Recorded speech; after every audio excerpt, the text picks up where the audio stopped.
Hey, what up, guys? It's Nick the Quant. Today we have a post for today's highest mathematical edge pick. Yesterday we had the San Diego Padres on the money line. They fell just short, losing 3-2. Came out hot, taking a 2-0 lead, but Phillies bats got a little hot. They went up 3-2. Took that to about the ninth inning. Top of the ninth, Padres get a homer, but it was like just this close, or too close, should I say, and it was a foul ball. And at that point, they just swung out, lost 3-2. But overall, you can't get them all. But definitely, I was happy with just overall how the game performed. It showed my analysis was very accurate considering how close of a game it was and how close we were to potentially winning. Saying that, though, this week has been going solid. Again, I was on a little bit of vacation, so it's been a light week as far as how many bets I've been able to place. But so far this week, we're up 1.91 units. And then last week, up 8.98. So taking that, we're going into today's pick. So today's highest mathematical edge pick is the New York Mets on the money line. I got them at plus 123 on DraftKings, starting out. So my model has them at a 50.88% probability. So them being, plus 123. It's crazy. I yawn every time I do a video. Plus 123, models got them at 50.88% probability. So my model's giving them very slight mathematical favor, but relative to their pricing at plus 123, there's a lot of financial edge there, and that's denoted by them having a positive expected value of 13.46%. So using right now the 5.5 Kelly that I'm using, I'll be risking 1.99% on the Mets for a potential profit of 2.44 units. So saying that, just as always, kind of the same routine. I'll take you guys through the analysis. We'll go through the interior models, the calibration, talk about the market region, and just kind of bring it full circle back to that edge assessment. So, 1 second, here we are. So again, all 9 of my models are calibrated based on the empirical outcomes of those initial predictions. To save time, I'm not going to go as far as in depth as I usually do. If you want more insight into how my model performs, how it works, the intricacies of probability theory that I'm really interested in using, things like that, and I'm always still trying to learn. You can go to I always say like first 5 posts at least here on YouTube. I really break down the math and give a lot of like insight in regards to how my model works. But saying that, we're just going to kind of comb through this. So got our 9 interior models. Model 1 had the Mariners at a 53.52% probability. Dude, this is crazy. I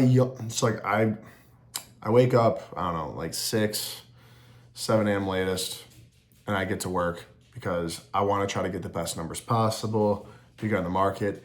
I do a 30-minute walk in the morning. I get my meal in. Like, I'm good. I'm never tired. And the moment I turn this camera on and I start doing this work, I just start yawning. Don't know why, but I apologize. So again, Model 1, Mariners a 53.52% probability. Model 2, Mariners 55.26%. Model 3, Mariners 47.57%. Model 4, Mariners 61.97%. Model 5, Mariners 50%. Here's Hershey for you. All right. Oh, you good, bro? Damn. Jeez. All right. Now we'll get to Model 6 here. So, Model 6, we got the Mariners at a 52.22%. Model 7, Mariners at 80%.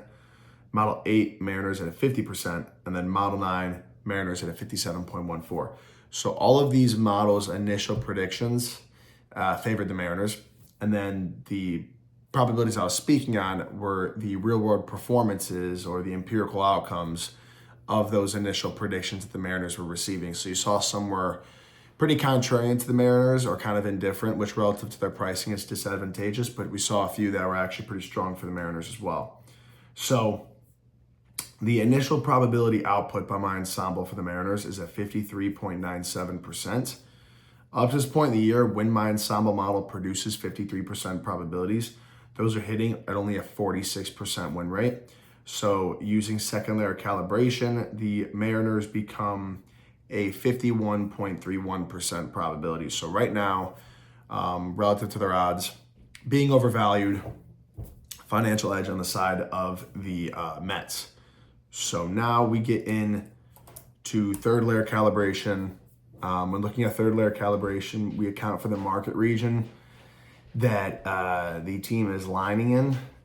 So in this regard, the Mariners today, the market region that they align in currently has only a 45% win rate in total. So relative to the market, that is disadvantageous. But relative to the pricing of the Mariners, this is strongly disadvantageous given the Mariners' favorite. The Mets being plus 123.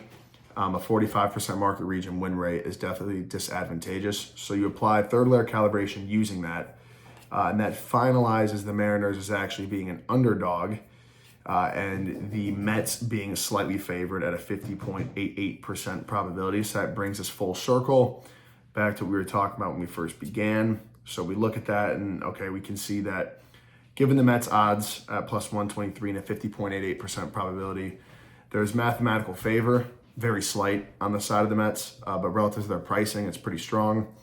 And speaking just financially, making rational financial decisions, bounded by probability theory decision-making, definitely advantageous position for the Mets, denoted by that plus 13.46% expected value. So definitely that is the route to go in this game. That's the side definitely with the value. And other than that, that is really about it. And as always, if you want access to all of my free sports betting pick plays, not just the highest mathematical edge picks that I post daily, but all of them, you can go to my X account, Nick the Quant 44. Other than that, my Instagram, Nick the Quant, I post more insight into like daily results, and then more insight into like the actual highest mathematical edge picks themselves. But other than that, thank you for watching and good luck.